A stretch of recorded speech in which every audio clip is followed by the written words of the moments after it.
Live. Transition. Hello, welcome to Derps Talk About Games. I'm your co-host, Mango. Am your co-host, Buddy. And today we're going to talk a little bit about, we've got a double feature for you. Venom, Let There Be Carnage, and Dear Evan Hansen. But before we do that, buddy, I want to show the folks at home what it is we do on this podcast. We on this podcast talk about games. Though apparently in like the latter half of 2020, we're going to talk about movies for, the longest time, I guess. Yeah, well, Oh God. you're the one. So you're the one that put us down the path of like, oh, we should do like Young Justice and Invincible. We were supposed to also do like the new season of BNHA. I know we were supposed to do the Hero Academia season, which I do still want to do. Honestly, we have a couple of them, right? We have like 3 or 4 of them to get through at this point because we've ignored it for the last 2 years. But Carnage in our wheelhouse. Dear Evan Hansen, not so much, but we both happened to see it after I mentioned it last week. So we're going to start with Carnage, and as we were talking before the show, we kind of thought that maybe we'd run out of things to talk about. So when that happens, we'll roll into Dear Evan Hansen. But starting with spoiler warnings for both movies, I guess. Yep. If you care about either, and I will note for fans of Dear Evan Hansen, the Broadway play, that the movie has a different ending.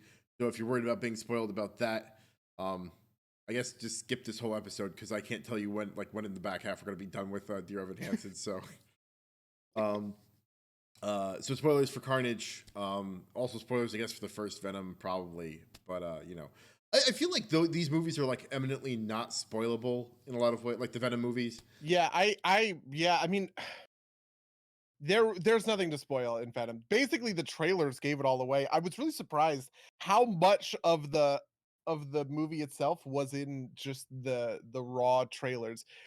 This is it's a very straightforward film, you guys. Yeah.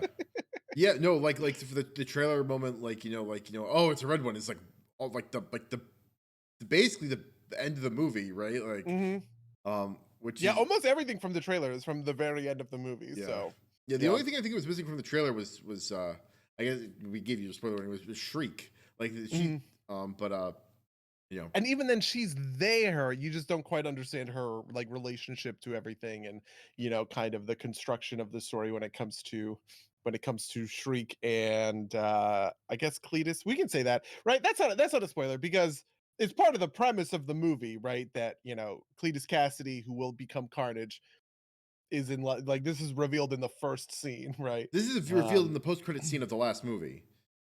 Honestly, the biggest spoiler in this movie is the post-credit scene of Carnage.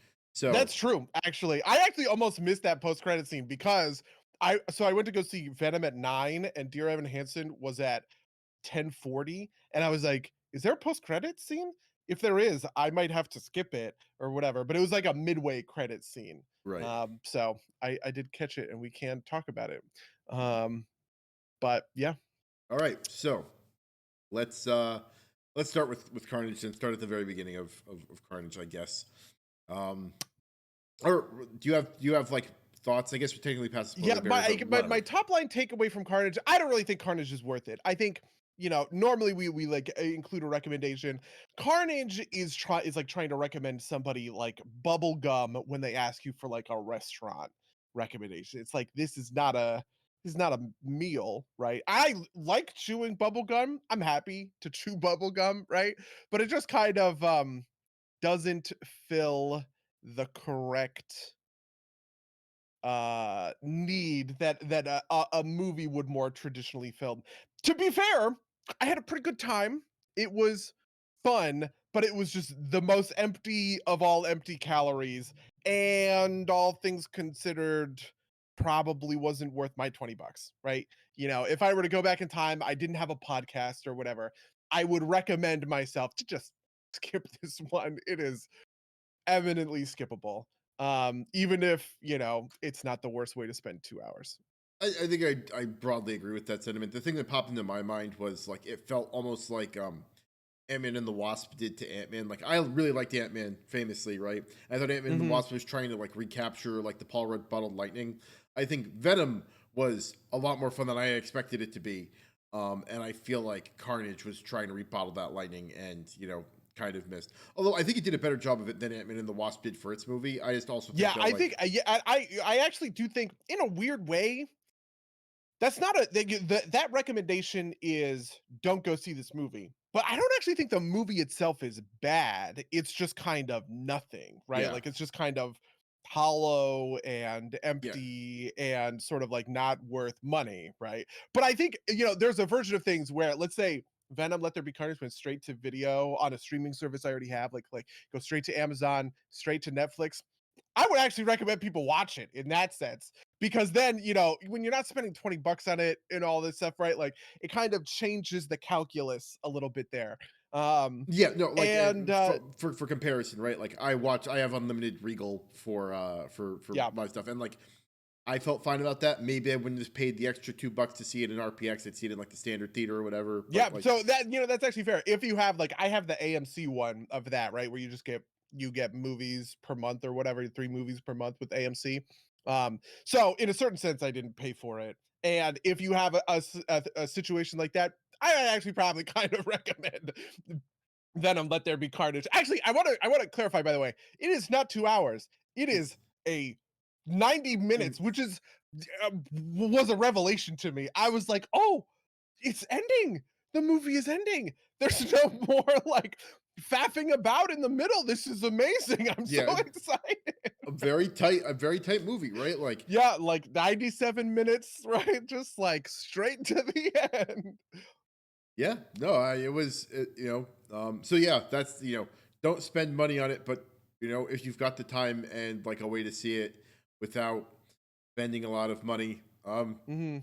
you could do worse, I guess. Um, oh, you know what I'll ask you?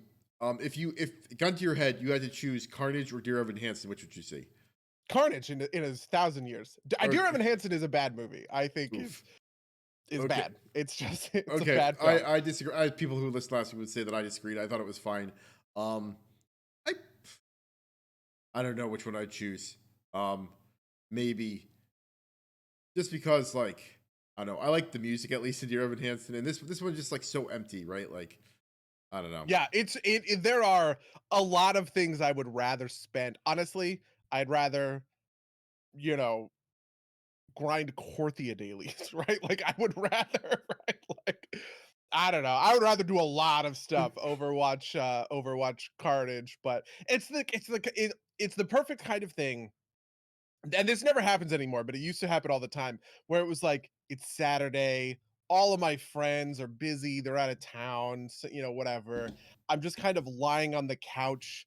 My dad is like doing something in the garage and he hasn't asked me for help yet. And I'm just thanking God that I don't have to like go hold, some like riveter thing or whatever, right? Like to help him fix the car. And I'm channel surfing and Venom Let There Be Carnage comes on. That's perfect. Perfect time for Venom Let There Be Carnage. Basically, any other situation, it is not worth that time.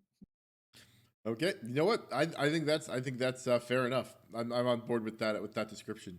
Okay, so I guess well, I mean we talked about the spoiler aspect of this. There's really nothing to spoil. But how did you feel in a more specific sense about like the movie?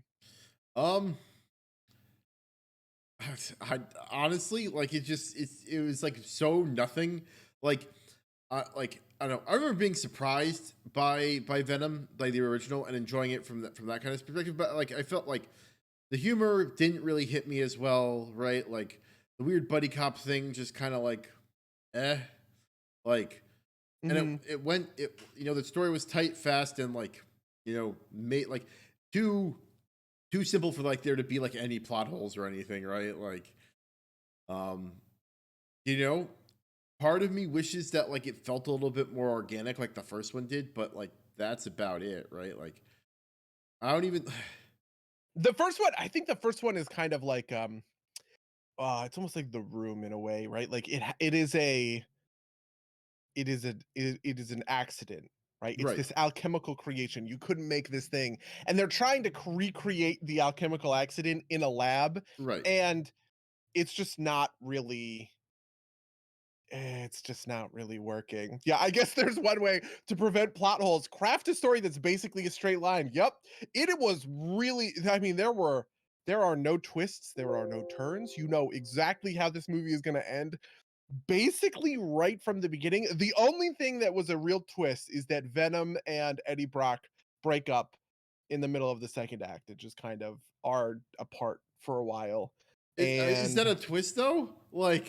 no, it is a Like plot development and it just I, happens. And honestly, that felt kind of like the obligatory. This is going to happen because this is the way this type of story goes, right? Like, you know. yeah.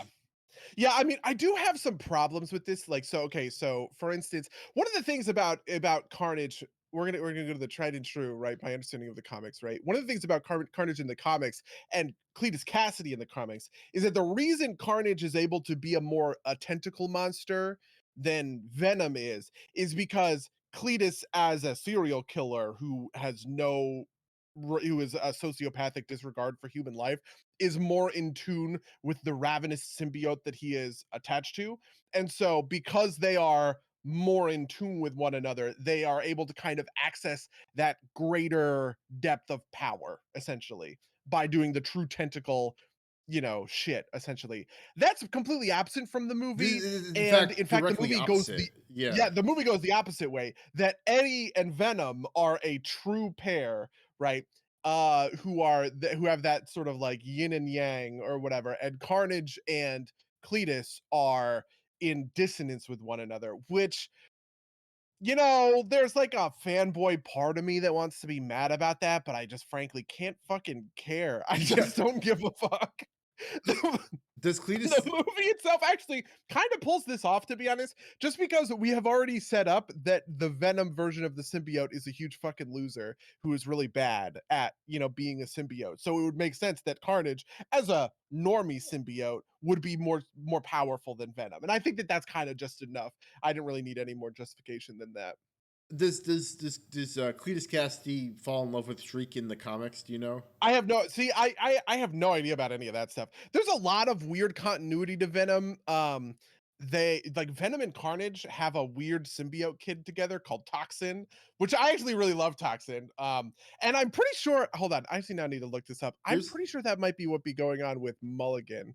Uh, there's like a dozen different symbiotes, I think, because it wasn't like the one in the second symbiote in the first movie was like one of the Star Force or whatever. Like there was like a you Oh know my god, it is. I was right. Yes. Okay, so Patrick Mulligan in the comics is Toxin, who is the offspring of Carnage. Like Venom sort of begets Carnage and Carnage sort of begets Toxin.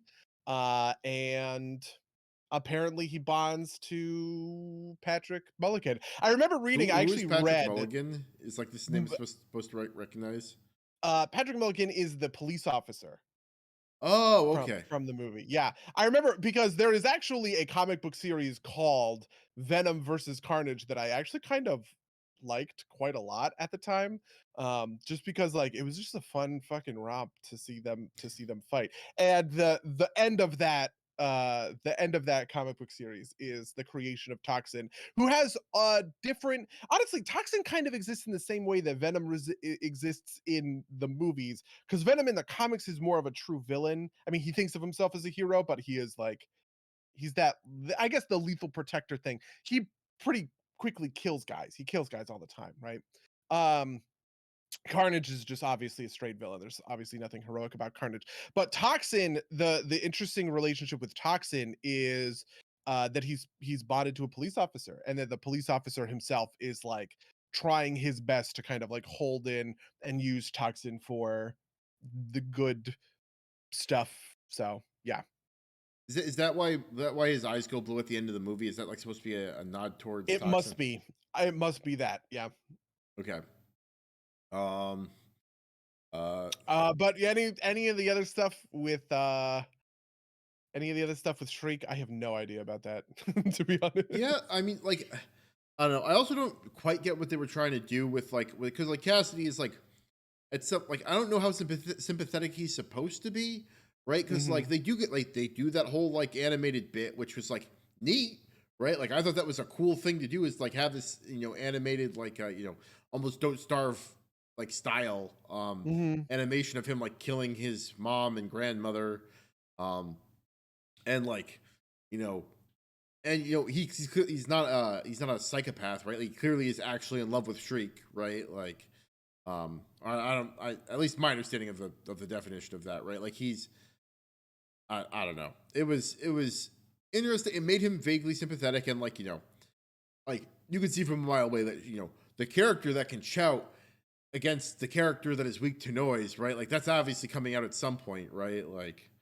um, Yeah, it also bothers me that he's weak to fire, which is not true in the comics. It is electricity and noise, but what are you gonna do? yeah, I did, honestly, I did enjoy that stuff just on a pure fight scene level. I was pretty on board for most of the I mean, there really isn't much action except for the very, very end, when like Carnage and Venom really sort of duke it out, which I actually kind of like, all things considered. And I think it's pretty funny just because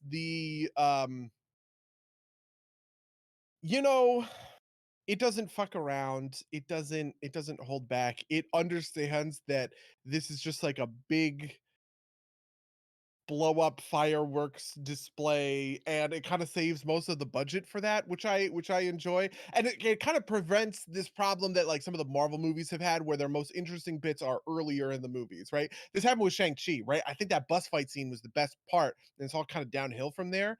And when your only fight scene is the climax, by definition it's kind of the best. yeah, no, I guess I have to agree with that. The logic is infallible. Yeah, no, I mean, it strikes me again that, like, maybe this Ant-Man comparison is fairly apt, because like they go out of their way to redeem like the Baxter, essentially, right? Who is Dan, right? Mhm. Like in Ant-Man, the stepdad's a good guy in this movie. Dan's like a good guy, right? Like he pours gasoline and burns Carnage, um, for reasons. Honestly, if there's one thing that I think is bad in the movie, I think it is the inclusion of her and Dan. I think that that stuff is just I could have done without it. Yeah, It is specifically because it is kind of copied from the first movie. They did that whole thing with her getting in trouble and then like Eddie or whatever. And it's just like at a certain point, your ex is your ex, and it's kind of creepy in a way to be like still in the like have that be in the picture. Like you probably could have just subbed out, if I'm being completely honest, everything with her with Mrs. Chan, and I think I would have liked that better. Just because I believe that Eddie cares a lot about the little old Chinese lady who runs the convenience store in his building, right? That like I'm on board for that, you know. And I kind of just, I don't know. It's kind of like giving the Punisher a love interest, right? Which is another thing that has been done in other sort of movies that I always kind of chafe against or whatever, right? Like he's just kind of too much of an anti-hero for that to be pulled off well. And doing it in the first movie, maybe you give it a pass, but in the second movie, it's two times too many. yeah.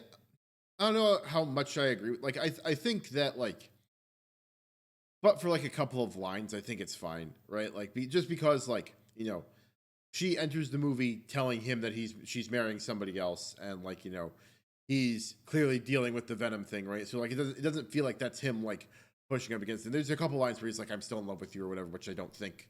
Like, Hmm. I think if you scrub those, I think it's mostly fine, right? Because it's like, you paint it more as kind of like, I'm calling her because she's the only lawyer person I know that can help me with this, even though I hate to do it, right? Like, and I think I think if you like keep like the romantic tension stuff out of it, she works as a character. But like, what are you gonna do? Yeah.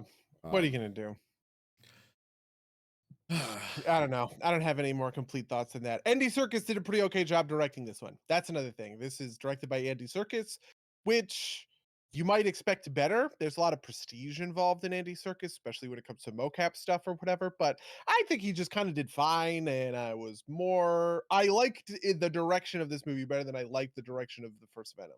Though weirdly, I obviously like the first Venom a lot more, but that's like kind of despite itself in a yeah, way. yeah. No, like if Venom 1 came out as a sequel to like a hypothetical you know, like if Carnage came first, like maybe I'd like Carnage as much as I liked Venom 1, but like this Yeah. purely because of the surprise factor. Um, uh, but yeah, there's just like so little to talk about here, right? Like there's like, Venom has a whole bit where he's coming out at a like a gay rave, and people think that he's gay, and it's funny. People in my theater thought that shit was hilarious. And I was like, okay, I guess, you know. yeah, like, Gotta know. That's like yeah. the only other thing that happens in the Also, movie. also, do the people he like in that he possesses, for lack of a better term, in between Eddie and or while he's not Eddie, do they die, or do they just kind of like wake up and not know what happened? Yeah, I also was unclear about that, and I was like, wouldn't, if you're trying to be secret, wouldn't like the guy who you walked into Mrs. Chan's grocery, wouldn't he know?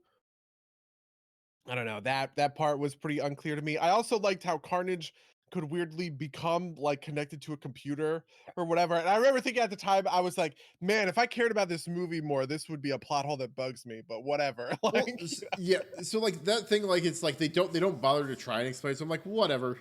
And yeah, it's like, it's just like honestly, they're getting from here to there. Fucking fair enough, yeah, right? Like honestly, if they didn't have that scene, I would have been mad. I would have been like, how did he know where to find her? If they had any more of that scene than just him sticking his, fingers in the computer, I would have been mad, and I would have been like, you don't need to over explain this, right? But it was right on the money of just a really dumb, quick explanation to bridge plot point A and plot point B. I did get a laugh out of like, you got any of them internets? Just like it's like a dumb fucking line. There Like, were a lot of dumb lines like that that I actually did kind of enjoy. I laughed out loud when he said, "Fuck this guy," and ate Cletus Cassidy's head. I was like, what a great way to use your fuck. I'm perfect use of fuck in a PG-13 movie. I that's also just think that obviously Tom Hardy produces these movies. You can tell he's having a lot of fun, and I think Tom Hardy is actually doing a remarkably good job. I think this movie would be a lot worse if you did have someone who was less in it and like into it and like with the premise, right? Than him on board, right? But like, because it's just like I was like at the very end of the movie, he's sitting on the beach, right? And he's talking to Venom. Venom sploots out and he's over here and he's talking to Venom. And I was like, man, they've done this a bunch, this movie, and this is the first time I'm realizing that like he's probably talking to like a floating tennis ball, right? right. Which is remarkable. Good job acting to a green screen, I guess. Like, He does both voices, right? yeah, he's both voices, yeah. I wonder. I'm insanely curious because they got to have someone like being like a partner to like who reads Venom's lines for him. I wonder Mhm. like who that person is and like how they do it if they like try and like get in character or whatever. Because I feel like I would love to just like see the raw version of that scene just because I'm just like intensely curious about that. Well, so normally the way you do that, you actually do that backwards. You do it twice actually. Is Right. you do the scene first with a stand-in right saying Eddie's lines, and then he's saying Venom's lines, right? Then he is Eddie and he's reacting to the recording of his own lines as Venom. Well, sure. I mean, in that case, then somebody is probably playing Yeah. Eddie on the other side, right? Like, I would like to see the version with like the stand-in just to like Mhm. just because I don't know. I think that'd be interesting. Honestly, I mean, I don't think that they do this, but I would kind of be surprised if they went back. Like, could you imagine going back and forth, kind of refining it? I think that would be fun. Like, if I was an actor, I would love to do that kind of thing. It's a very like, egotistical thing that I'm sure an actor would love. So a thought occurs to me. Um, Hmm. when we watched the second Deadpool movie, we were like, this would be a better movie if Deadpool was kind of in the background, like Deadpool's a better background character. I Yeah, think yeah. I think this would apply to Venom too, right? Like to get into the post credit scene spoiler, they show he like multiverse swaps and like they show the scene from the end of Far From Home. Um, and so he's in the core Marvel universe now. I think a movie with Venom is as like a secondary background character um would be a lot of fun, right? Like kind of like being like the wisecracker in the background, right? Like if he shows up in No Way Home, um and like it's just like cracking jokes in the background and being like, Although it seems like they're gonna play him as just like a straight antagonist, which is kind of sad. Because I want him to be like a a wisecracking like asshole.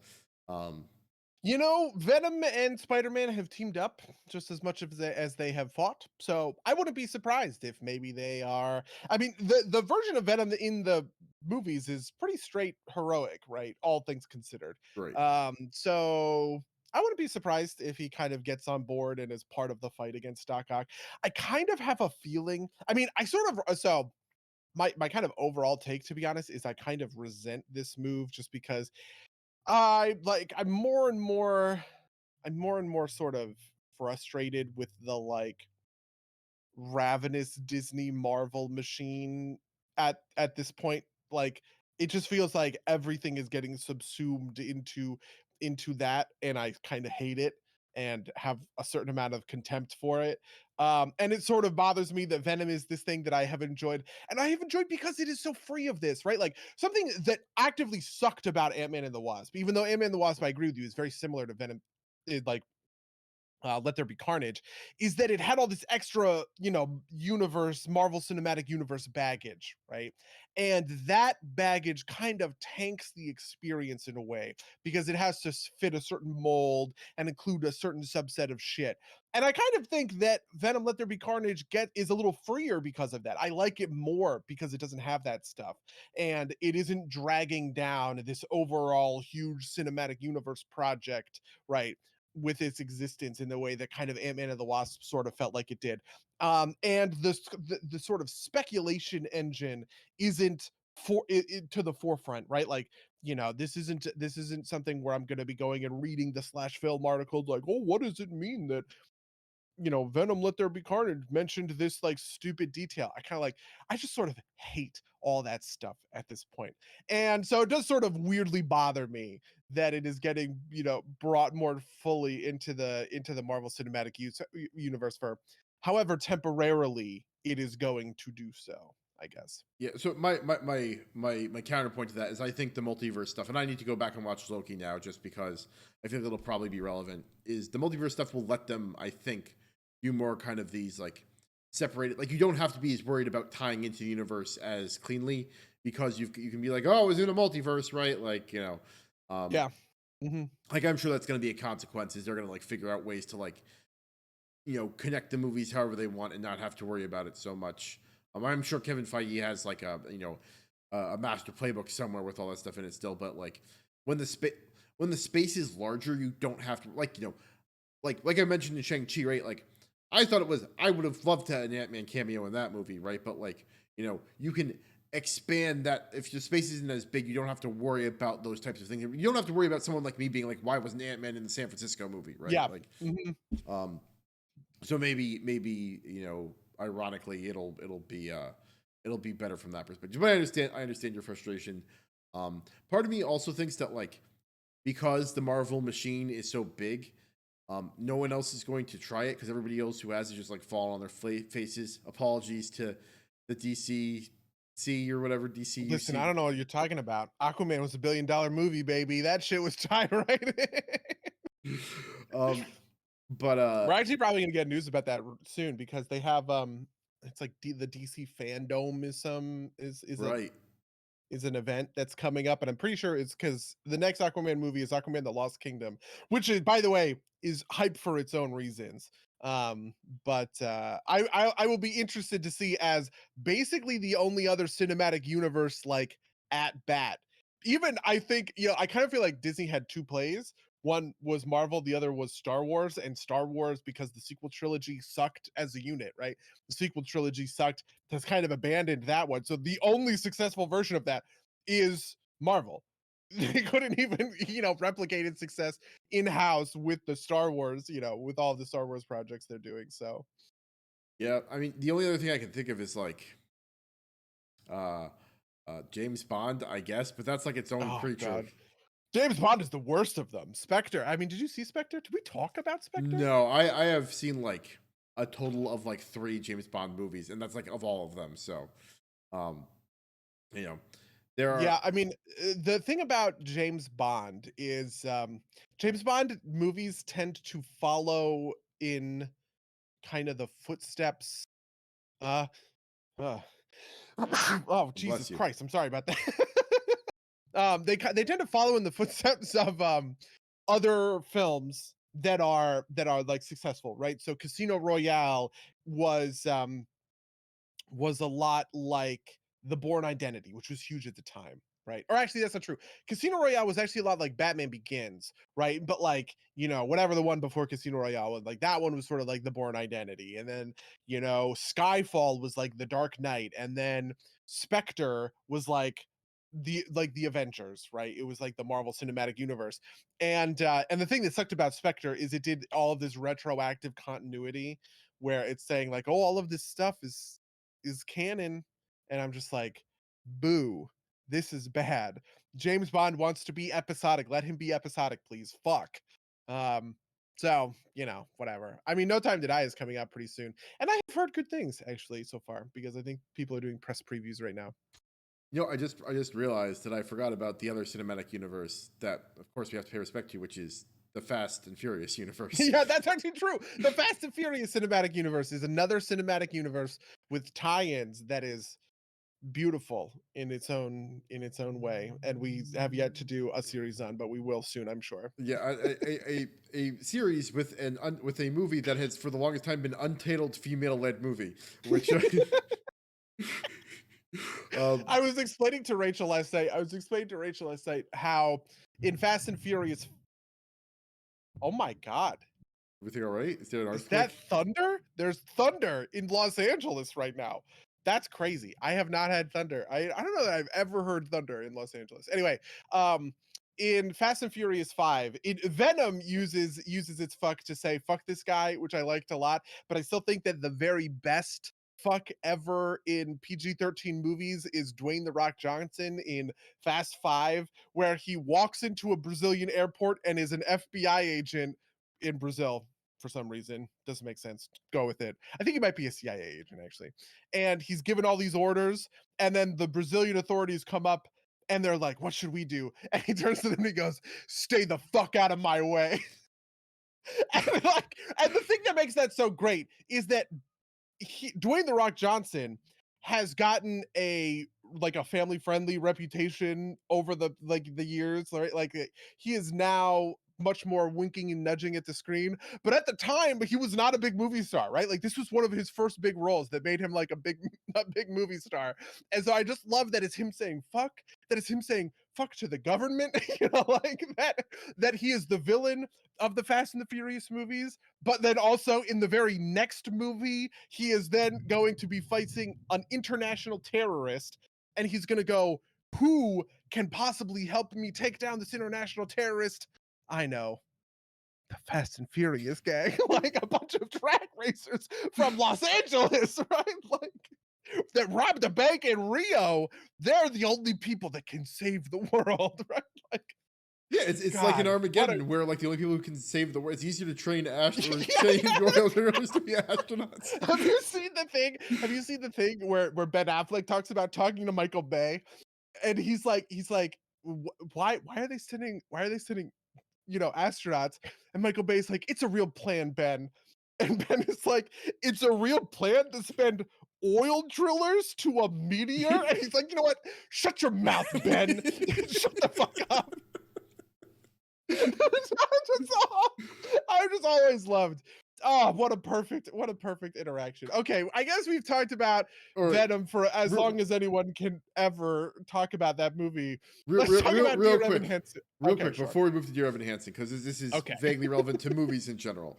Um, is there any preview that you've seen recently or that you can recall where you are excited for the movie to come out so that you don't have to watch the trailer in front of other movies anymore? For me, it's absolutely fucking Jackass Forever. I have seen that trailer in front of like nearly every fucking movie I've seen this year, and I want it to come out so I don't have to watch the trailer anymore. That is a good question. There are And right before COVID, it was the that movie that was up for an Academy Award, Promising Young Woman, right? Like that movie I wanted to come out just because, like, not this is not to say anything about the quality of any of these movies. I just didn't want to see the fucking trailer anymore. I have 100% had that experience. but I can't think of what gave it to me. I have a lot of issues with trailers in terms of specifically like the movies themselves when like what the trailer is doing, right? Like you have the slow that slow acoustic pop song in trailers. I kind of fucking hate that. I feel like two of them have done it good and all the other ones have sucked. You know what did it really good? Legion. The fucking Legion trailer had "Dust in the Wind" as a slow acoustic version, although it's a slow acoustic song in the first place. Legion? What movie is Legion? No, it's World of Warcraft. Legion. Oh, yeah.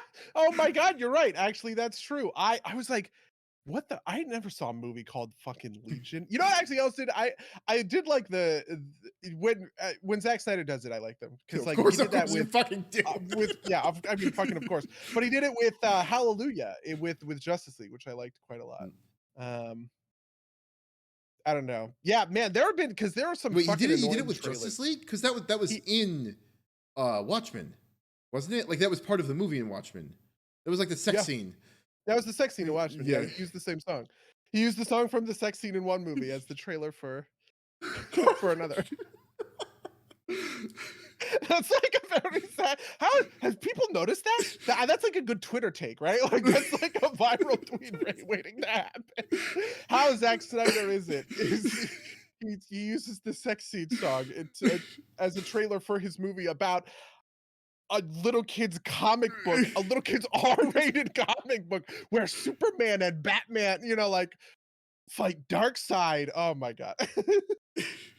Yeah, I don't know. I don't have any really annoying trailers. I'm sure there are some in the past. I'm like gonna look it up. Annoying trailers. What are the most annoying movie trailers of all time? What are the hot takes on the internet?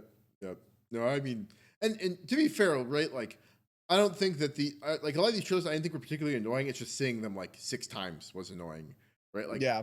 like the Jackass one, right? Like, maybe made me want to go see it. Maybe like so, And after this, we'll get on to Dear Evan Hansen. But I'm like, I was never into Jackass, but like, I am interested. I am interested for someone who like that was like because that was like our childhood into high school, right? Like, I'm interested for someone who is that guy who is like, I love these movies and I've been following them forever, and this is kind of like the capstone to it. At least it's my impression. What they think about it. But I just like I watched it like I would occasionally see like a clip, but I was never big into it. Were you ever big into it? I've watched Jackass a bunch of times, and it kind of makes me wonder if like intellectualism is real because I think it might be one of the funniest movies I've ever seen in my entire life. I don't know that I laugh harder at a movie than like Jackass 2. It's just really fun. And it's the dumbest it's like here's a snake and we're going to put a little mouse on Steve-O's balls and see if the snake bites his balls. And I am roaring with laughter. And it is just like that's it. That's the joke, right? Honestly, actually, the very best joke in all of Jackass, I think, is they go to a golf course and they have an air horn, and right as people are about to swing, right as they're about to hit, they blow the air horn and fuck up their swings. And it's just raw comedy. It is just pure, unfiltered, raw comedy. And yeah, so it really makes me think that we're all just monkey-brained idiots that are just like laughing at the other monkey for getting bonked in the head. Man, I bet you there's like a long video essay that someone could make about how like we finally wrapped around from post irony to earnestness, which is why Jackass is like ascendant again, right? I Like, mean, Jackass was ascended. I mean, Jackass was co-created by Spike Jonze, who's like, really? I didn't know that. yeah. So like the guy behind Her and like all those other movies that people like, but I don't really love. Yeah, he co-created Jackass with Johnny Knoxville and did Jackass for a long time. He actually did a lot of music videos too. I'm pretty sure. It's like him, David Fincher, Zack Snyder. These are all people who came out of music videos, and whereas like now you see a lot of directors coming out of TV, and doing stuff. When are we gonna see our first YouTuber director? Oh my God, holy fuck! It's I gonna mean, happen.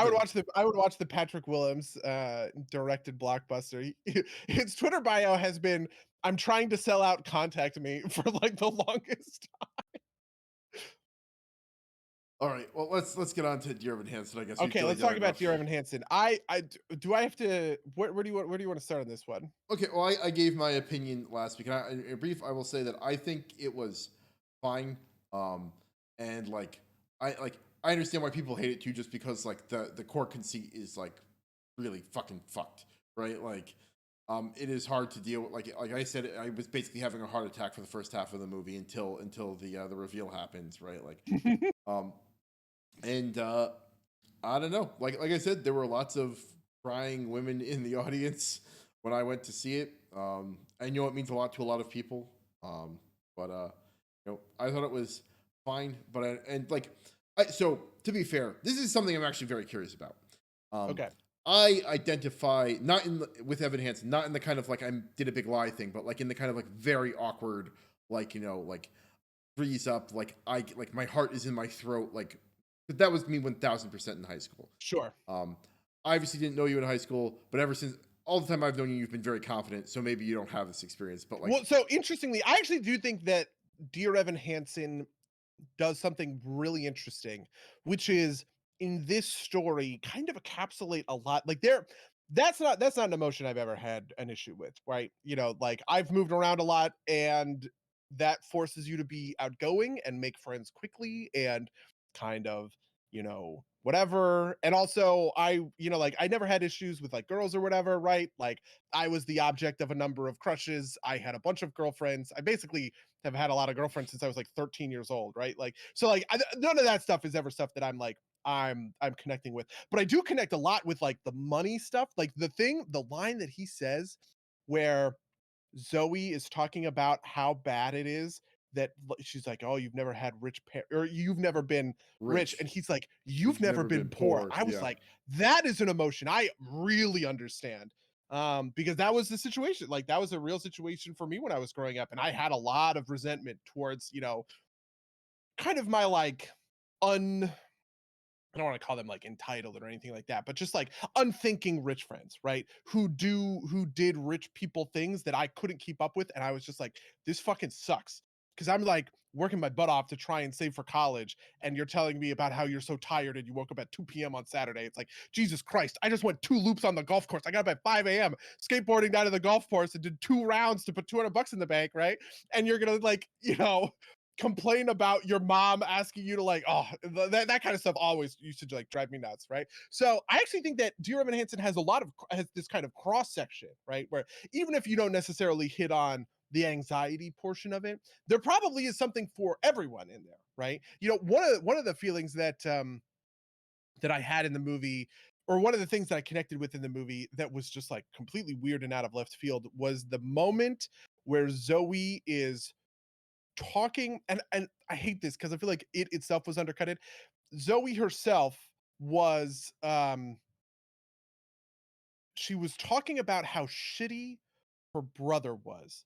And the song is I'm not going to sing any requiem, I'm not going to sing any requiem for him because to me he was a monster, right? And I understood that feeling a lot. And like the thing of going out and just driving and driving as fast as you can, just as like a just as like an adrenaline thing. Like, yeah, I did that all the time when I was a kid, right? Like, and so I think that there is a lot to connect to. There's a lot to, dig into, even if you were, and it's probably part of the movie's success, right? Even if you weren't necessarily the outsider, or you weren't the you know the band kid, or you weren't Alana, right? Like that overachiever archetype, right? Like I'm sure a lot of people can connect to different people all throughout Evan Hansen, just because it really kind of runs the gamut in terms of like the modern teenage experience, as far as I grew up with it. Yeah, and on top of that, like in terms of like how it was going, I know for a lot of people they were fans of the Broadway show and like Mhm. went and saw it. And I feel like some of the issues you made, like we talked about this last week about like how like the shooting maybe doesn't work. I'm interested in how you thought about that, but like other aspects of it that I think I more readily identify, right? Like like Ben Platt. One, he was younger when the Broadway show was running, and two, like it's less important, right, in a stage play. Especially because like a lot of Yeah, well, I mean, so first of all, I think Ben Platt is bad in this, and I also okay, a couple of things. yeah. I do think all that stuff sucks, and this is really the reason why I think the movie is bad. One, I don't disagree that Ben Platt is probably really good in the musical version, but it's a different form of acting, right? In the same way that TV acting is a different form of acting. Where when you're on stage, you have to be exaggerated and you have to be huge and you have these big emotions on your face because you're playing to the cheap seats, right? Right. And you have to have people in the way, way, way back understand your body, like your body language is communicating, right? And so all of that stuff is really heightened. But in film, where most of these things are happening in medium close-ups, right, which are closer, like a close-up in film is closer than I would sit with you if we were having a conversation, right? Right. Like it is an incredibly intimate way to view someone. And the film is spending a lot of times in close-up with Evan Hansen, and it's so overacted that I'm just like, I'm completely out of it, right? Um, so that's like the piece of Ben Platt. The old stuff I also thought was there. I could definitely see his age. I could also definitely see the makeup, which I thought was really bad. I was like, Yeah. who the fuck is lighting this? I I should thought I not thought it be might able have to been see like that much foundation. I got like I don't know if he was digitally de-aged or not, but I kind of like was staring. I was like, was he like? Because like I kind of got and I obviously don't have enough knowledge to understand this, but Yeah. like I was getting kind of like those Henry Cavill mustache vibes off of his Yeah, face. it's also harder because it does seem like everybody else was playing teenagers. Like something that CW shows famously do, right? Like the Vampire Diaries or, like any of those shows, right? Is they cast actors in their 20s and 30s, but they cast it for all the roles, right? So it's not like it is the main characters who are in their 20s and 30s in a high school of people who are 17. It is the main characters are in their 20s and 30s, and all the extras are also in their 20s and 30s. So it kind of ages up the whole group together. Whereas Evan Hansen, it felt like I was watching a 25, I think it's 27, a 27-year-old guy hanging out with teenagers. I'm like, buddy, this is not you are not selling me on this, right? So in a world where maybe they age up the rest of the cast kind of alongside it, I would maybe buy it a little bit more.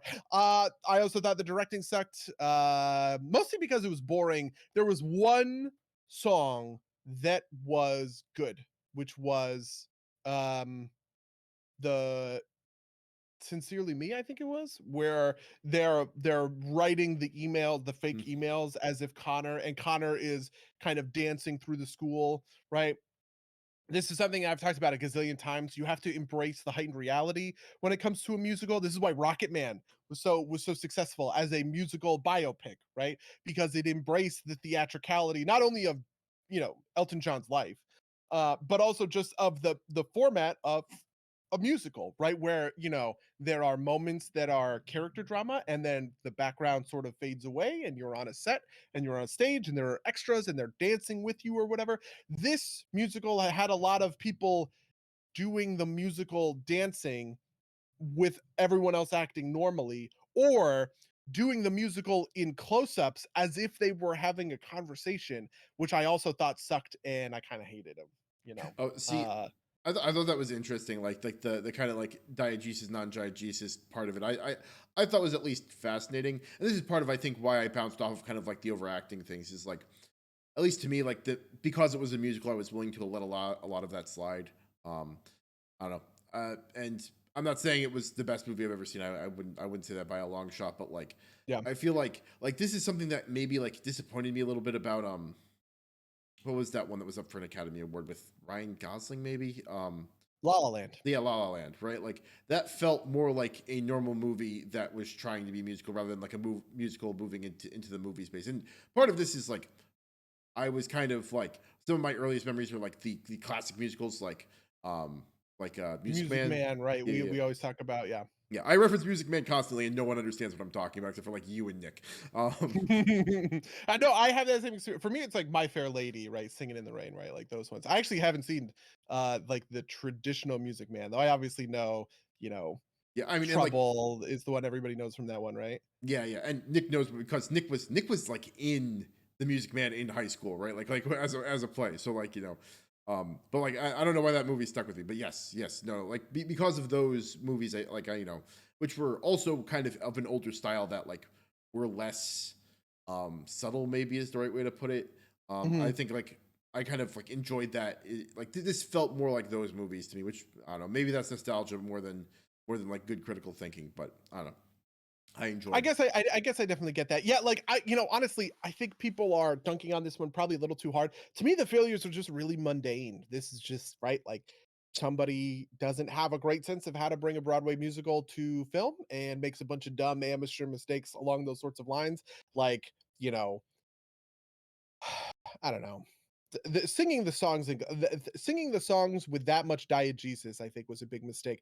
For instance, there's some hints of it in other songs too, but almost always it's like flashback. And I just think that the movie needs to embrace that kind of it just needs to kind of be bigger. I don't know. Than that. I also think they apparently cut a lot of songs. I went and then I read sort of the summary and I listened a little bit. Part of this is I just don't like a lot of the music in Dear Evan Hansen. It was all very samey to be honest, where it felt like the songs themselves were what's a good way to explain this? So, something like West Side Story or whatever, you have something like Maria, which is a very traditional kind of like Broadway song, but then you have the Mambo, you have America, right? Which are songs that are radically different tempos, that have radically different kind of like styles, right? Like America has that staccato rhythm to it, right? That really differentiates it so that I feel like those different songs are not they don't blend together in my head. This also is true actually of Inside is maybe the best example of this, right?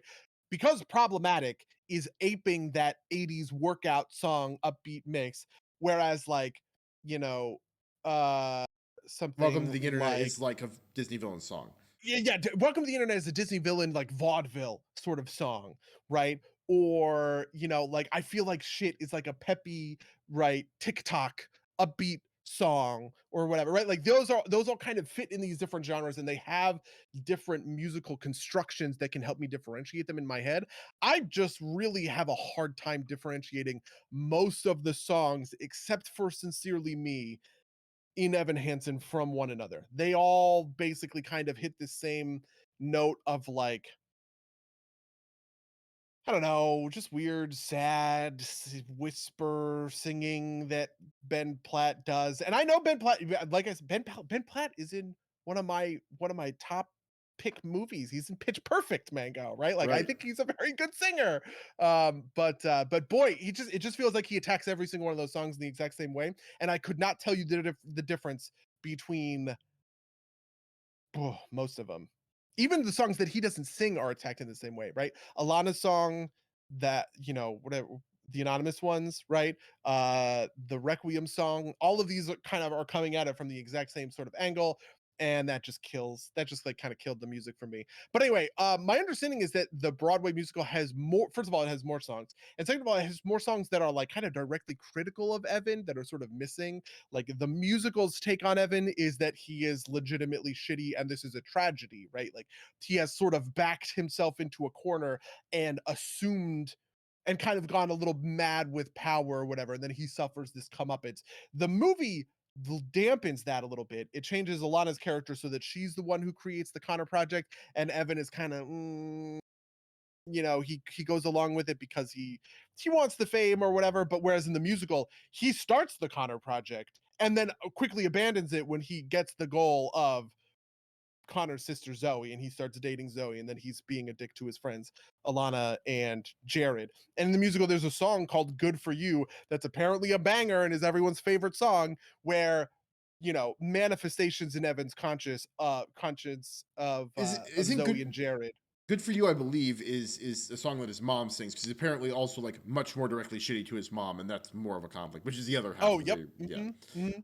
Yeah, I mean, the conflict with his mom, I mean, man, the conflict with his mom is also very complicated.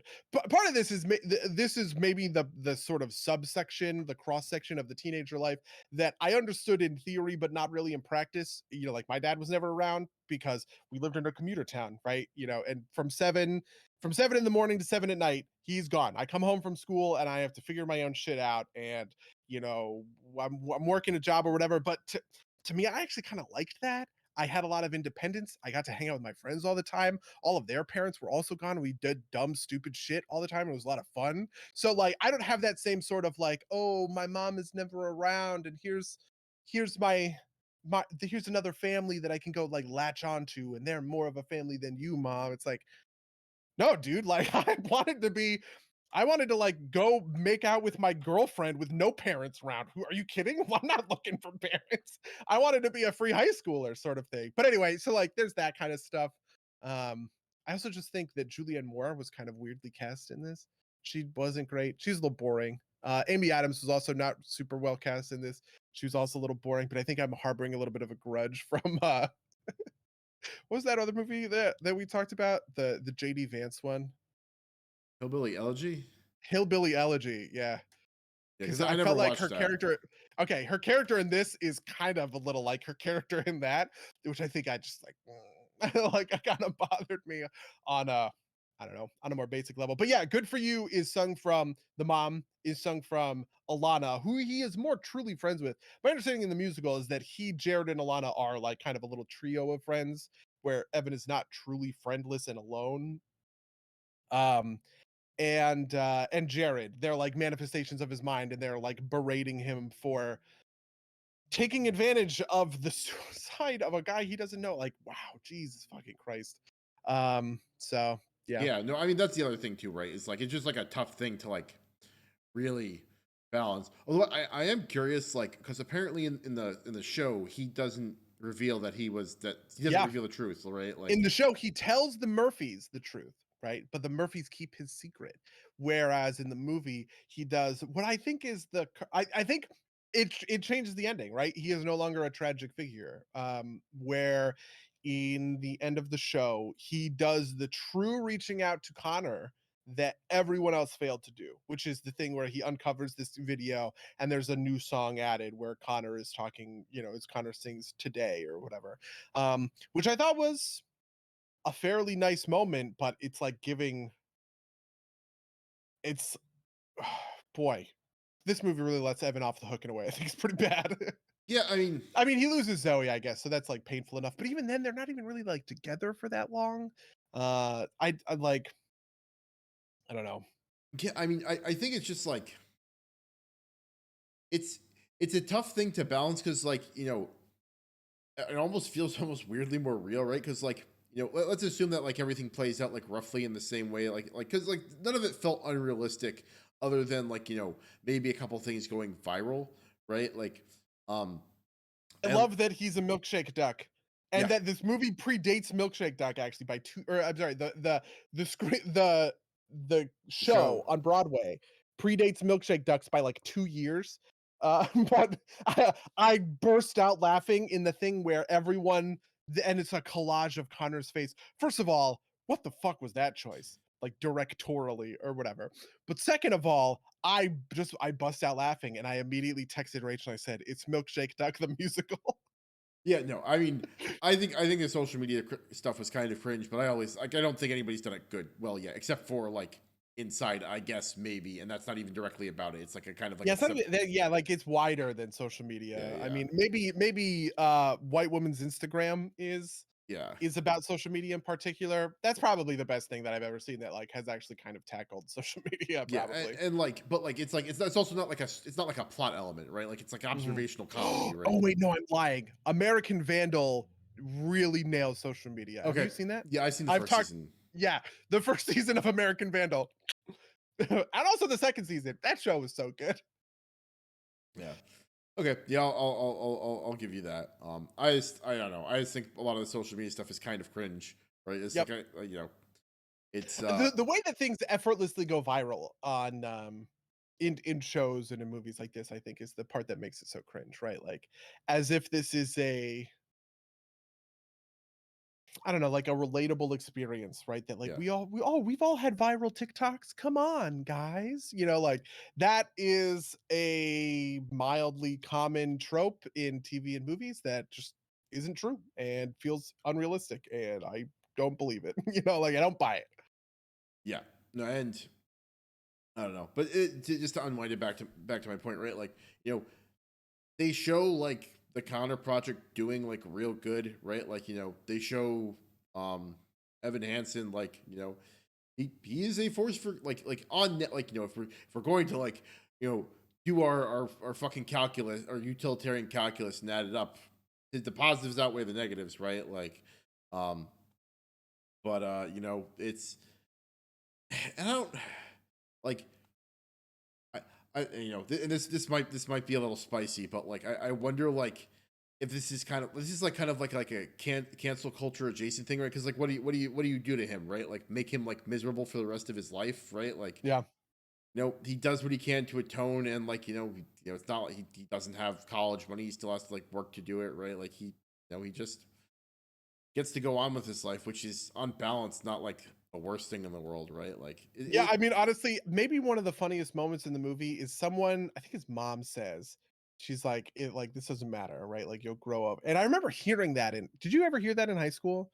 That oh like high yeah, school doesn't matter. yeah, You'll yeah. grow past it, which turned out to be eminently true, just like insanely fucking true, right? Like, yeah, all of this drama that I used to have like how much drama existed in high school that I would get so up in whatever about that is just completely inconsequential to anyone's life. And I remember I used to get real mad at, like whoever, like my dad, if he were to say something like that, I'd be like, fuck you, dad, you don't know. Like, but he was absolutely right. Like high Um, school's a bunch of inconsequential bullshit. so like maybe a year and a half ago, I went and I downloaded my Facebook archive and then like went and deleted everything old just because don't want that stuff hanging around. But like I read through Sure. all of it, um, and I was a lot moodier of a teenager than I remember being. Like that was like, and I think it's kind of valuable, right? Like to have what is essentially a journal that I didn't intentionally keep, right? Mm, Um, that I could like look through and like, because like time passes and you don't remember everything as crystal clear, or at least I don't. Maybe you've got photographic memory, buddy, but I don't. So um, it's a I think it high school doesn't matter, but it's also good to see where you've like I'm grateful that I have the ability to kind of like see what I truly was back then and understand like and see how far I've come. So there's that. yeah, yeah, I Um, get that. I get that absolutely for sure. Yeah, I also think that there's a certain aspect, like, so for instance, there's almost like a Watchmen aspect to Dear Evan Hansen that I think is underdeveloped. Underdeveloped kind of implies that they were going for this. I don't think they're going for this, right? But in the same way that I think Watchmen asks the interesting question of like, at what point is that lie worth it, right?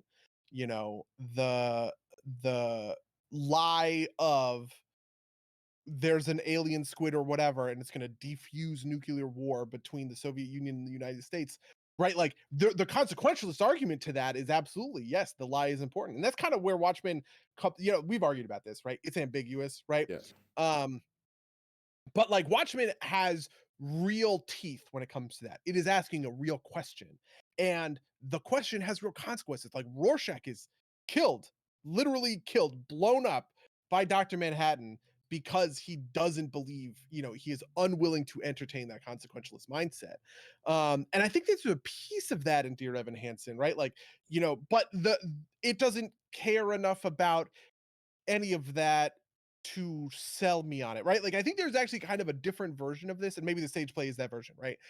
Stage musical is that version where Evan has a more complicated sort of like ethical interaction with all of this stuff. But because he just kind of weirdly backs into it himself, right? Like he's just kind of saying what he doesn't want to hurt people, and so he's just kind of passively agreeing with them, and then it becomes this this yeah, mechanism where he can sort of fantasize about the friendship that he didn't have, right? And when he essentially admits it was a suicide attempt, right? When he has a suicide attempt, that there was someone there, he fantasizes that Connor was there, that you will be found or whatever, right? Like all of that stuff kind of dodges this question of like, well, would it be ethical for him to lie to the family, right? To this family in order to give them some closure with Connor?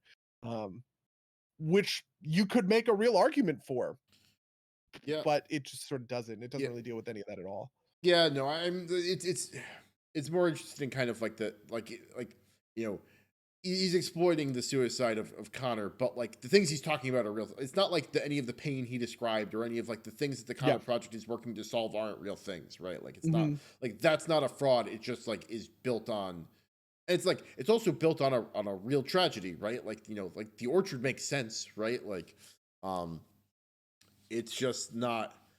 It's it's just like the inciting incident is a fraud, which is interesting.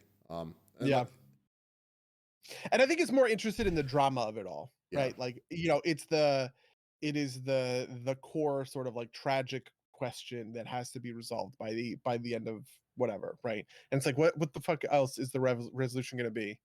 He never tells Zoe, and they go on and have kids. Like, Yeah, come on, yeah. right? Like that version of the Oh yeah, story is no, never no. going to be told. You have to pop the bubble, right? Like, Yeah, um, yeah. It is like, yeah. just like in Young Justice, noble lies always backfire.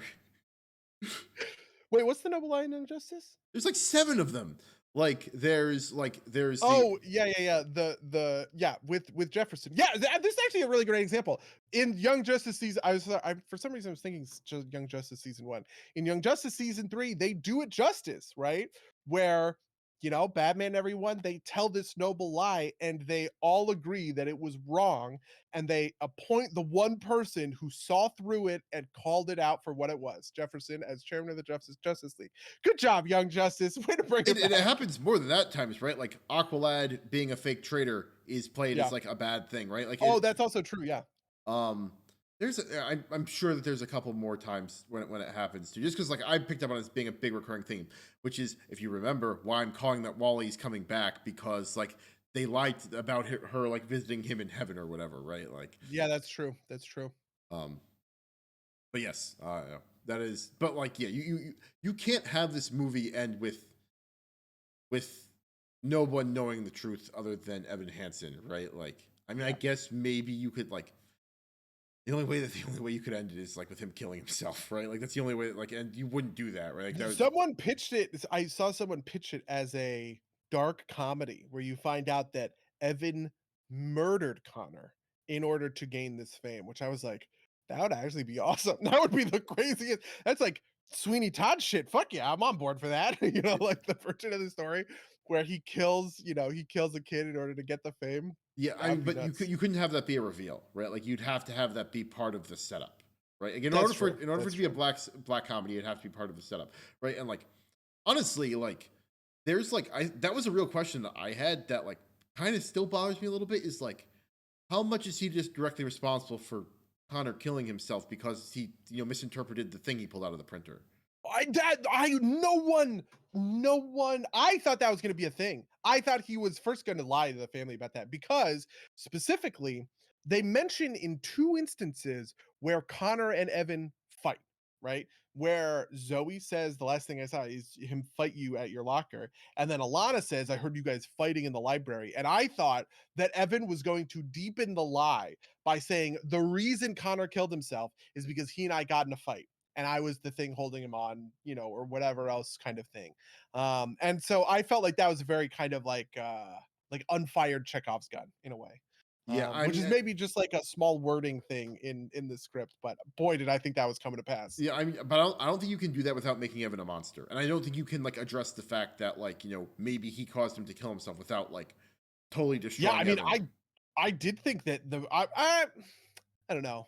I waffled a little bit on how much I thought they were going to make him a monster, because I didn't know the story. I didn't like look up what the stage musical sort of resolved with until afterwards.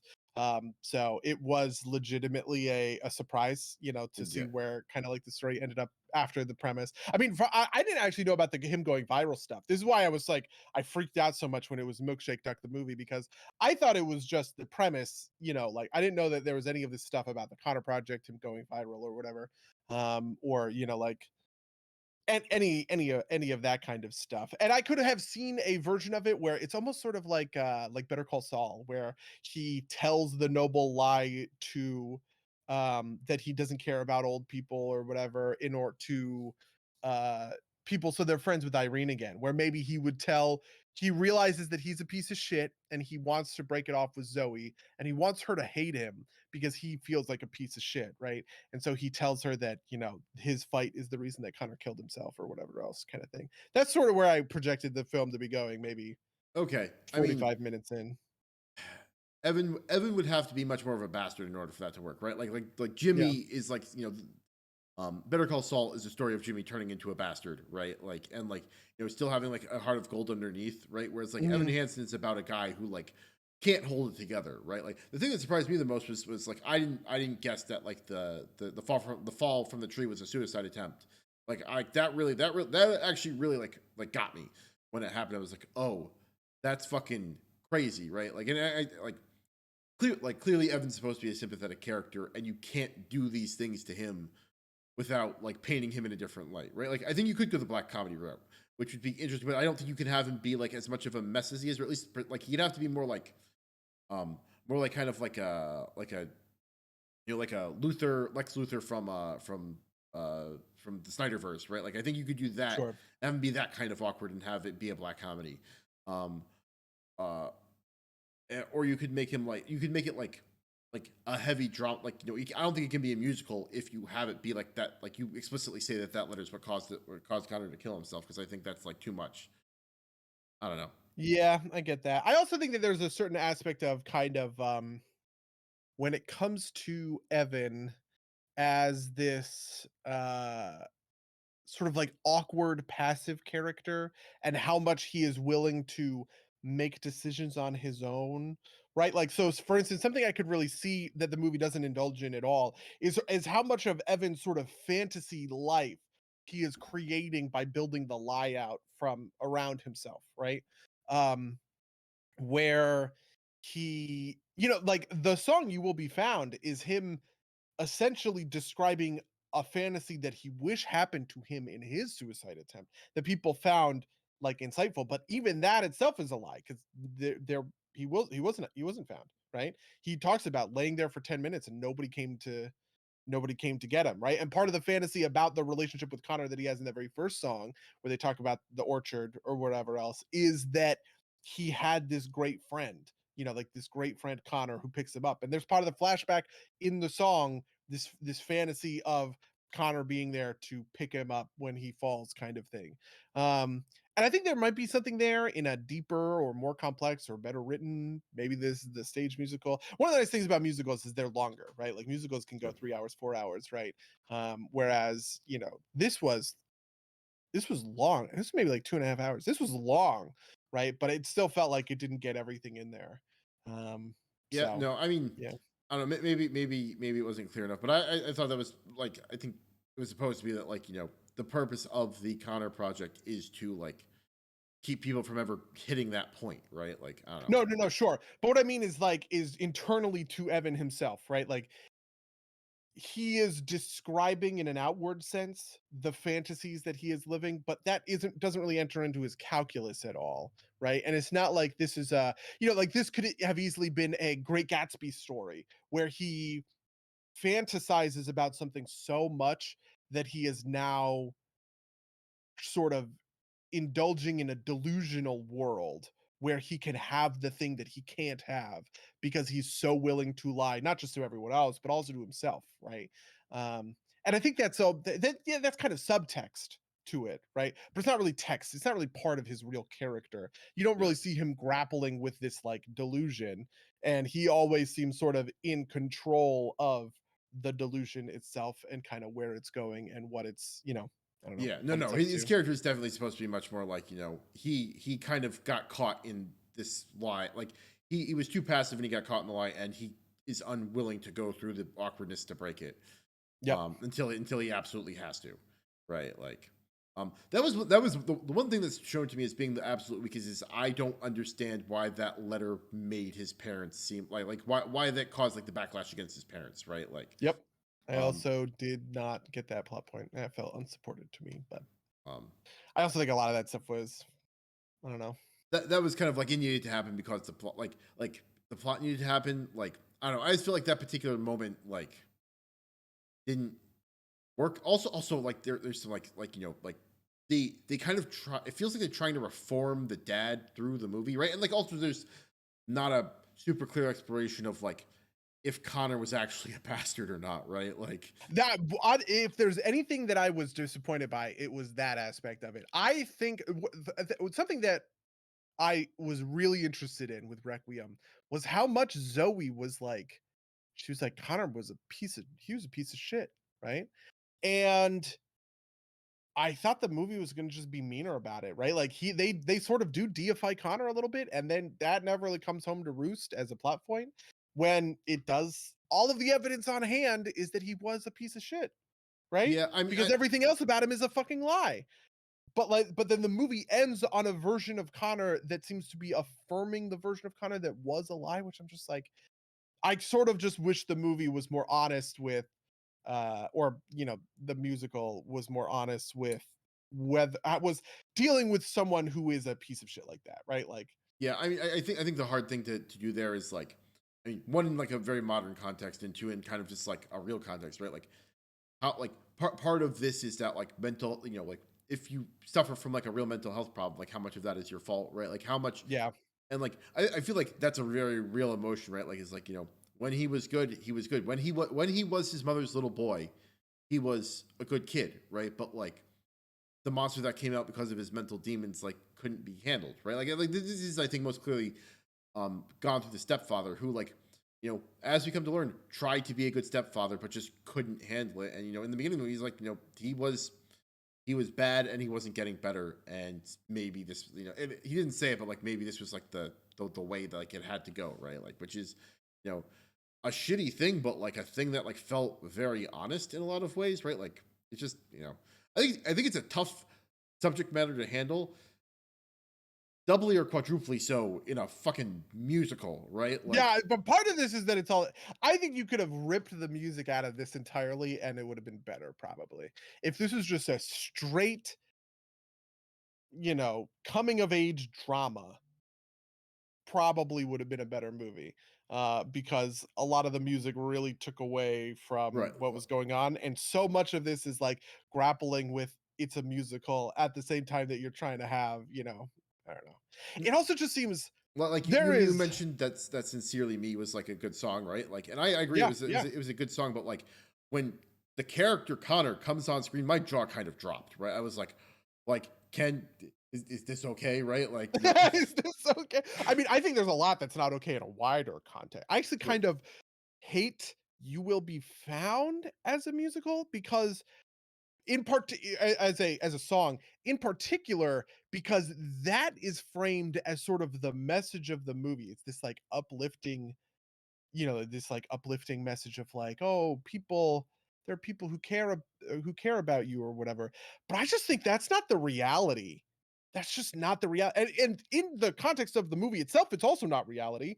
Connor was not there. Evan was not found. Evan had to pick himself up and go to his boss and take the bus to the hospital or whatever he said, right? There was no one there to pick him up. And also, I just don't think that that's how you solve suicidal people and suicidal thoughts. There is no thing that I, as a friend, can say to a friend of mine who is suicidal that is going to, they will be found him, and solve that problem. I just think that's not real. And I think it's kind of fucked up that that's like the inspirational trailer music of, oh, this is so uplifting. What an uplifting musical or whatever. It's just like, I just don't think that's reality, dude. Like, no, you, and you I you don't you know. don't think I that don't know. like having a better support network would like help with that kind of thing? I'm Like, sure that having a better support network absolutely, like does or would, but I think the dark side of a song like You Will Be Found is that is then placing the blame on everyone you, else? everyone else, right? You weren't there to find them. You didn't say the thing that they needed to hear.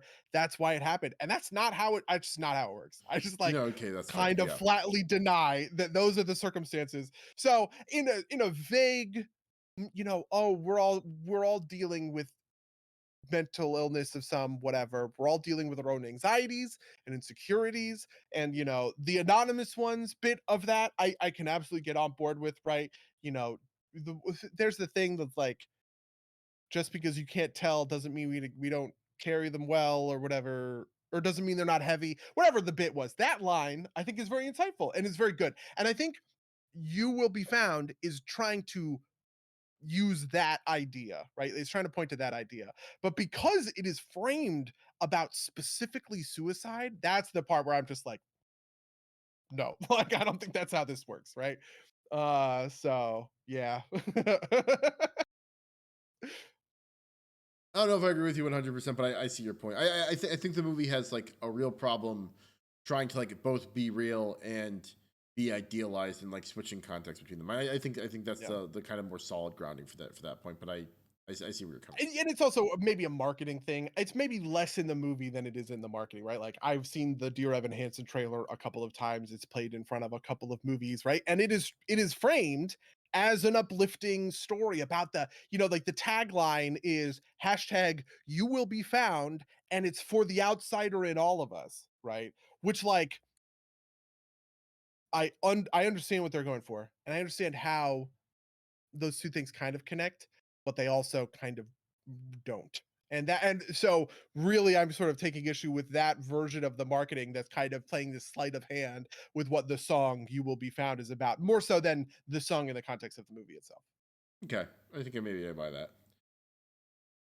Well, we've talked about this movie for longer than we talked about Carnage. Yeah, we almost did the whole podcast on Dear Evan Hansen. Oh, I mean, I wanted to. I'm not gonna Yeah. lie. I came out of that movie like, what the fuck? I will say, in terms of movie musicals, it is not worse than Cats. Everybody who said this is worse than Cats, fucking liar. It's also not even worse than Les Mis, to be honest. Like, I still say it's bad.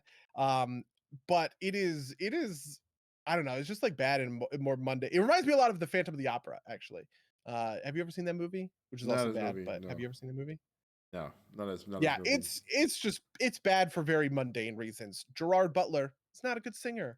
That's why the movie is bad, you know?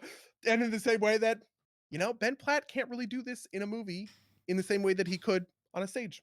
Sorry, bud. Like, I know you're going for your EGOT because he won an Emmy, a Grammy, and an Oscar, or an Emmy, a Grammy, and a Tony for this role, right? So if he did get the Oscar for Dear Evan Hansen, which still up in the air, who knows what the Academy will do, right? He would get an EGOT all on the same performance of this one role, which would be impressive enough. But yeah, I just think it is. Yeah, it's just like it's bad in a very mundane way. It is not bad in the fun kind of bonkers way that something like Cats was bad. I don't know. I still don't think it's bad. I just think it's like weird to like juggle. My problems fundamentally are more kind of like we were talking about with like the script rather than with the stuff. And like maybe that's just like I don't know, me I'm enjoying. looking at what are some of the worst movie musicals? Uh, let me think. But I don't know. Is it better or worse than that fucking the one we watched alongside Hamilton, like 1867 or whatever it was, or Oh, 1776. yeah, 1776. 1776 is obviously better in my Okay. head. 1776 is just, it's a 1776 does have some slavery apology or some Thomas Jefferson apology in it. Okay, that's true. That's fair. That's okay. You got me. That's real. But I'm just looking at some of these. These are like really weird ones. You ever see Nine? People didn't like the Rocket. I liked the Rock of Ages 2012 musical. That was the musical that knew its business. And also Tom Cruise as Stacey Jacks was really great in that movie. That was a pretty perfect one. Yeah, I mean, I don't know. It's not as bad as Cats. Cats is so bad. Okay, I have not seen Cats. It was a thing I considered watching as a meme, but I did not. So stack rank. Oh, right, we already did this. You like Carnage better than Dear Evan Hansen.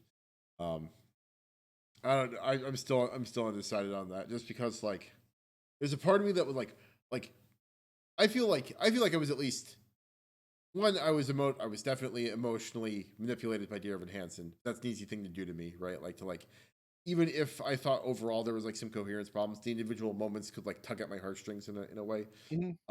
I thought it was fascinating and kind of like trying to resolve these problems. So from that perspective, I think I enjoyed kind of like the critical and viewing experience of Dear Evan Hansen more than Carnage, which is kind of like, hey, Woody Harrelson is wearing like a funny suit, and like and it's like a roller coaster ride, right? Yeah, yeah, yeah. I don't know, but the last 5 minutes, how was your week? In the last 5 minutes, what else did I do this week? I've been playing a lot of Vermintide 2. Have we talked about this? We did, yes, last Yeah, week. okay. Yeah, you're right. Okay, I've been playing. Oh, the other one. Okay, so the best movie I watched this weekend, which I'm actually watching again because it was actually really good, is The Many Saints of Newark, which finally came out. The Sopranos prequel, which It's really good. But it's good in a really interesting way. It is, so for instance, El Camino is another one like this. That it reminds me a lot of El Camino, but as a contrast more than a comparison, right?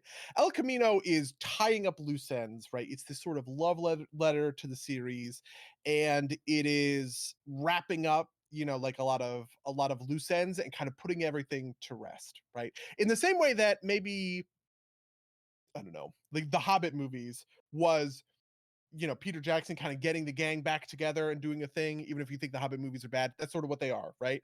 El Camino was that.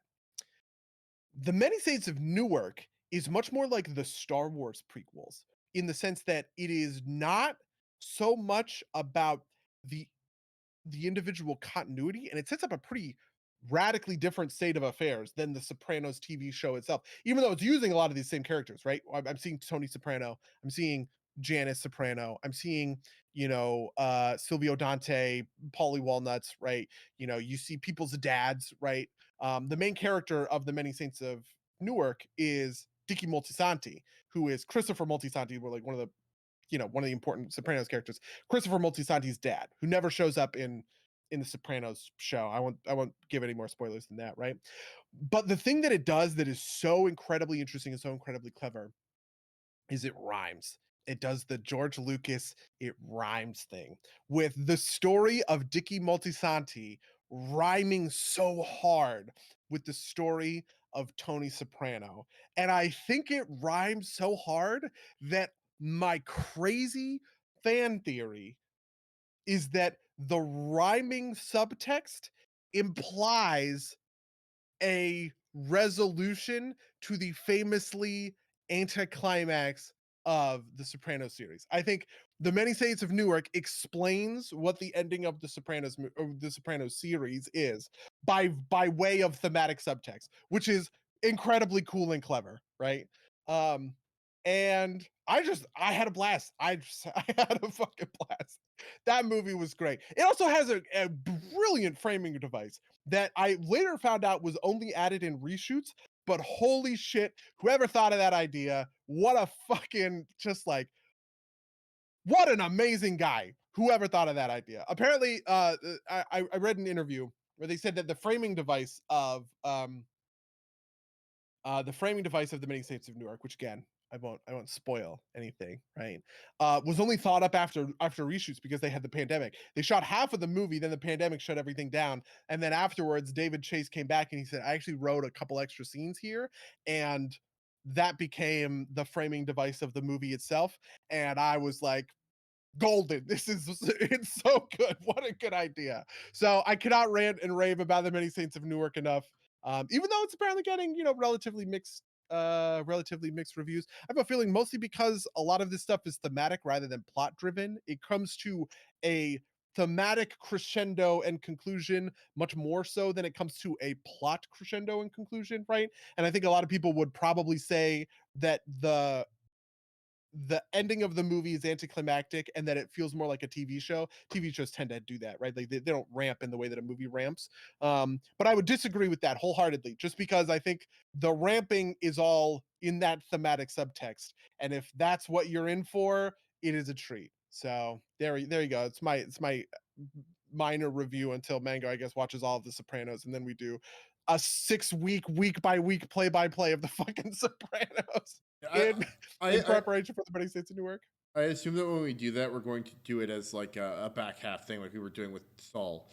Yeah, Um, I was actually what I was thinking too, right? Like, honestly, man, I'm interested for those days, especially because we're both from New Jersey, and part of the appeal of The Sopranos is oh, like that my parents loved watching The Sopranos because it was like where they grew up. Like yeah, they yeah, drove down the street that my mom grew up on at one point. They skipped by my mom's house apparently. Like my mom was. I actually asked her if she was going to watch the many scenes to do. It's like they need to watch the last season of The Sopranos, but okay, um but they were watch like they watched it when I was growing up, like when it was coming out. And they wouldn't let, like it was, I guess they thought it was too violent for us or whatever. Or maybe I didn't care. I don't remember, but that was like a thing for them, right? It's like that's like where they grew up, right? Like I don't know. no, I feel that 100%. They in the Many Saints of Newark they mention I grew up next to Newark, right? The town I Right. grew up in is next to Newark, and they mentioned my town. They mentioned South Orange. They mentioned East Orange. They mentioned Springfield Avenue, right? Like my friend Max lived right off of Springfield Avenue, which I don't know. I love all that. I think that stuff is cool and it's great. And Have you ever had an Italian hot dog? Have you ever been to Jimmy Buff's? I've never been to Jimmy, but I have had Italian hot dogs because Okay. they're just kind of all over, right? Okay. I haven't. But I've never been to Jimmy Buff's specifically. I love Jimmy Buff's. Man, they used to have like 4 or 5 locations like around North Jersey, and then they like reduced down to like 2 again, like the original, and then I think there's one in East Orange. Oh yeah, there's a bunch of like little stuff like that I'm on board with. Like so, for instance, Taylor ham. I think you call it pork roll, right? No, Or no, I'm salt in pork. North Jersey. Taylor Ham. Okay, yeah, yeah. For me, it's Taylor ham, right? Yeah. It's a Taylor ham, egg and cheese. What do I I used to look eat that every like? day. Some sort Well, of no, South because Jersey. there's weird is there's it's pork roll, it's salt pork, or it's Taylor ham. Salt pork's a Depending on where different you thing. are. Pork roll is South Jersey. Taylor Ham is North Jersey. It's like it's a very very It's not regional called thing. salt. It's not called salt pork anywhere. I'm pretty sure salt pork's a different thing. Salt pork might be a different thing. That's fair. I mean, I always knew it as Taylor ham, right? Yeah, no, But yeah, Taylor, and then Sloppy Joe's is the other one. A Sloppy Joe, which I think is more a Central Jersey thing. there's Probably no not Central where. Jersey. Well, okay, I'm fair not, enough. If I go to a deli, like if I were to have gone to a deli and I order a Sloppy Joe, I get basically a coleslaw sandwich. That's what right. a Sloppy Joe is. Yeah, yeah. But and honestly, I think that might have died out. I know the deli that I used to get Sloppy Joes at because I used to ride my bike, through Springfield, down Springfield Avenue, and through Springfield. There was a deli called the Evergreen Deli that used to sell really great Sloppy Joes, and I used to get those all the time. Man, we got to do a Jersey But cast. Maybe when yeah, we get an April Fool's Day lineup again. Um, talking about the Devils all the time, right? Like, because yeah, it's the only sports team from New Jersey that like is titularly from New Jersey. Everybody talks about the Giants, but the Giants are the New York Giants, but the Devils, they're from New yeah, Jersey. yeah. The Giants and the Jets play in New Jersey, but um, that- do do South Jersey, like, I know South Jersey people are Eagles fans, which is part of Mhm. why they don't deserve to live. But are they Flyers fans as well? I don't. They must be. I don't know. I actually don't know the answer to that. I mean, the Flyers are a good team hockey wise, right? Yeah, yeah, So I guess I wouldn't be super surprised yeah. No, if they were Flyers fans. it, And there's the Nets. There's also the or that, the Nets were in Jersey at one point, and then they but moved now they're back to Brooklyn. Brooklyn. Yeah, they moved back to Yeah, yeah, yeah. Brooklyn. There was because that was the other thing. But nobody liked the Nets because the Nets fucking sucked. Yeah, yeah, And so those are like the New Jersey teams. I just remember everybody talking about the Devils all the time. The Devils are also really good, right? With Martin Brodeur yeah, yeah. when we Especially were during that era. kids. Yeah. I watched a lot of those games because we used to go into Newark. Actually, have you ever been to a Newark Bears game, AAA baseball? Yeah, I do they still play there? I did long time I don't know. ago. I mean, this was one of those things that we did because we were poor, right? Like because for Newark Bears game, you take the train, Newark, you take the train into Newark, you immediately get off, it's right fucking there, and Yeah. tickets are $7. And it's like, what a deal, like you could have a whole Saturday, and the thing is gonna cost you less than $20. Killer. Yeah, no, I mean, and like, do you remember? So, um, the Devils used to play across from the Giants, but now they play in Continental Airlines Arena, which is now apparently a mall and like an indoor ski ramp, like open during the pandemic. I need to go there at some point. Um, Wow. Okay. um, What I knew, they all play together in the Meadowlands, but they made that new arena in n- Newark. right. So the Continental Airlines Arena is literally across the highway from the old Giant Stadium. Um, Oh, okay. yeah, like there was literally a sky bridge. You could park in one and walk to the other. Um, but yeah, the Rock is the Prudential Center downtown in Newark, like near the courthouse too. It was always a pain to park at. But have you ever like eaten in like the Ironbound section? You must have.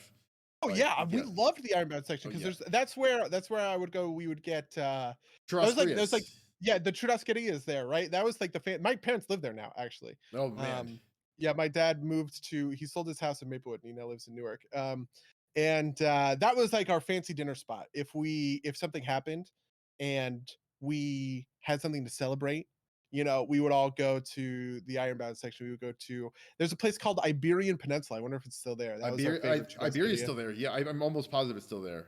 Yeah, that place is great, and I don't know, I really love that place, Yeah. and that was what taught me, right? Like what? Well, so Portuguese churrascarias are different than Brazilian churrascarias.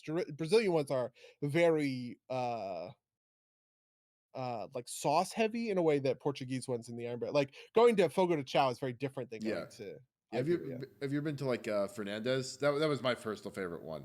Fernandez too was just like right around the corner from Iberia. They're all like right around the corner from each other. That Yeah, like they're all like, yeah. Fornos Well, of we Spain, used to, which is not a also churrascaria, go to but one that was just a takeout place, but they basically, it was honestly just like a kitchen and like a little window, and then you just saw these huge racks, and they just put them on the rack and they just let it roll.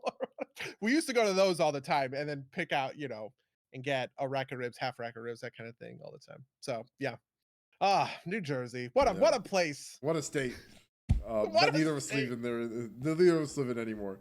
Yeah, exactly. And all right, before we jet out of here, there was one thing I wanted to talk about that I did this week, which is I finished listening to the Bridge, which is just like another one of those like I was talking a little bit about this last week. It's the book about the mother who threw her kids off a bridge in Portland. Oh yeah, fuck. Yeah, and like it doesn't get better. It just like it gets, it's just like an exploration of like, you know, everything is terrible. Like is like you read the book, it's like, she was still terrible, but like maybe her husband was also terrible, right? Like it's not like anything got any better, right? Like it's just like, you can understand maybe why she did this. Not that it absolves her in any way, shape, or form, but also that like, there were other terrible people involved as well. No, that's true, because this got dunked on Twitter a lot recently. Like there was someone who made a very half-baked kind of like, it was, oh man, it was like, it's, that I only know this because I vaguely follow the drama surrounding Destiny, the streamer, right? And there are all of these debate shows now. People will get in these big debates, and somebody made a really stupid point where they said that there's they were like, there's sexism in the justice system. And the proof for that is that there's all these women on death row who are there for killing their abusive husbands. And that's terrible because their husbands deserve to die because they were abusive. And then I don't know if it was Destiny or somebody like related to this.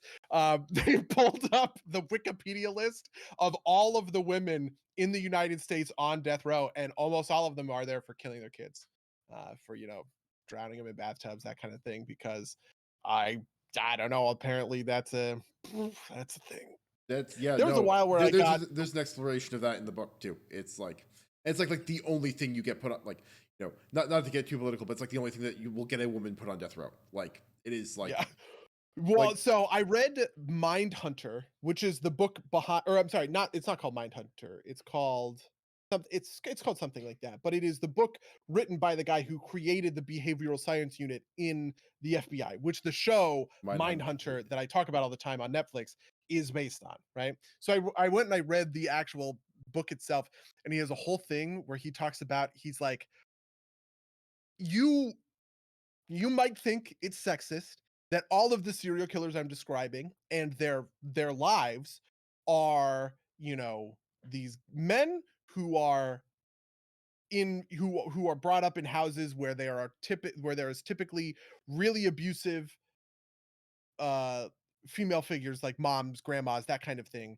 And then they go on to become serial killers who, kill women primarily, almost all of them, right? And he's like, you might think that's sexist, on PC. I don't think he uses that terminology. This book's from the 80s. He's like, but it's just true. This is a thing that happens. If not, it doesn't happen to everybody, but a certain percentage of them, it happens to. I'm sorry. Those are the facts. And I read that and I was just like, my blood has run cold. That is like a fucked up thing to deal with. Just like thinking about, yep, there are a certain percentage of people are just going to spend their whole lives insatiably killing other people because of their shitty upbringing. on a lighter note, I also read The Three Stigmata of Palmer Eldritch, which is I listened to it on tape. It's another Philip K. Dick book. I don't know if you remember, but I listened to Clans of the Alphane Moon Sure. a while ago, and I was tired of like weird worm-based political treatises from Herbert, from Frank Herbert. Having finished the fourth, I finished. Dune book. Yeah, I finished God Emperor of Dune last week. Yep. Three Stigmata of Palmer Eldritch, very fun, very weird book. Not quite as like openly like like what's the word I want to like obsessed with women as Clans of the Alphane Moon was. Still a little bit of that, but like it's got some weird stuff in it. It's got some weird stuff about like drug use and like very dystopian, like talks like the Earth is so hot that at noon you will die if you stay outside.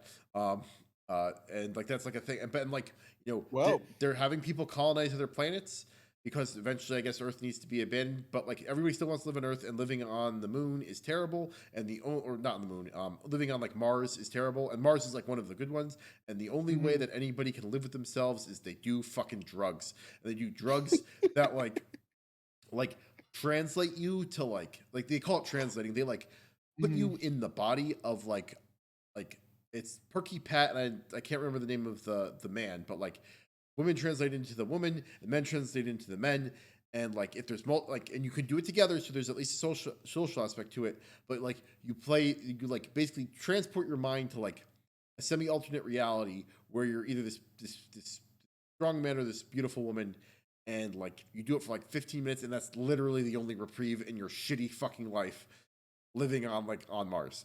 And it's got a lot to say about that, and it also gets really weird because like there's people like have turned this into a religious experience, and then there's like a bunch of other weird stuff. It's a very weirdly spiritual book. I would recommend it. So the Three Stigmata of Palmer Eldritch is that was the last thing I wanted to talk about. Well, very cool. Honestly, very cool. Fuck. Also fuck. Yeah, we've got and Dune comes out in 2 weeks, right? Although I think we're gonna. That's true. I am not going to be able to see Dune. I think. Oh my God. Monday. You're right, because we have. That's the next week.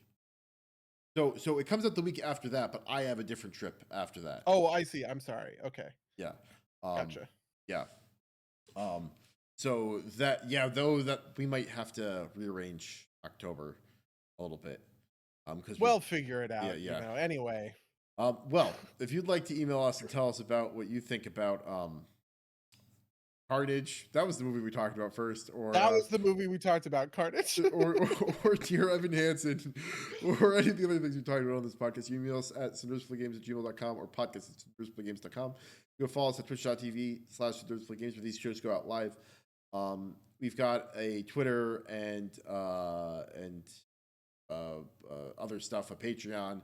Shout outs to all our beautiful Patreons. Yeah. Oh, also, I guess we should plug Comic Club, which is a podcast done by our friends Savadar. Savadar is Frank, right? Yes. Yeah, because they use their real names on the podcast. I was like, which one of these is Savadar? Well, yeah, that's funny. Yeah, I mean, Savadar, the demon hunter, Oh God, that's funny. But they do a podcast that is like oddly similar to ours, except it's a little bit more news focused than like content focused. Yeah, they talked about like the Nintendo Direct recently, for instance. And their most recent one was about just like covering the news around, I guess, New World, which we might do next week as an episode. No promises, but that might be it. What is the news, or is there news around New World? I think that it came out. Okay. That's yeah. There's like Amazon is making moves in the game space, which is part of it. Yeah, this is the first big one from the Amazon Game Studios, which I think is pretty significant, to be honest. Yeah, no, I mean they've had Lumberyard for forever, but I couldn't tell you anything significant that's been made in Lumberyard. Which is their game engine. But yeah, so check out Kame Club, KAME Club. But yeah, that's everything I had. Buddy, you have anything else you want to promote? I have nothing else I'm looking to promote. In that case, until next time, dear listeners. Until next time, loyal listeners.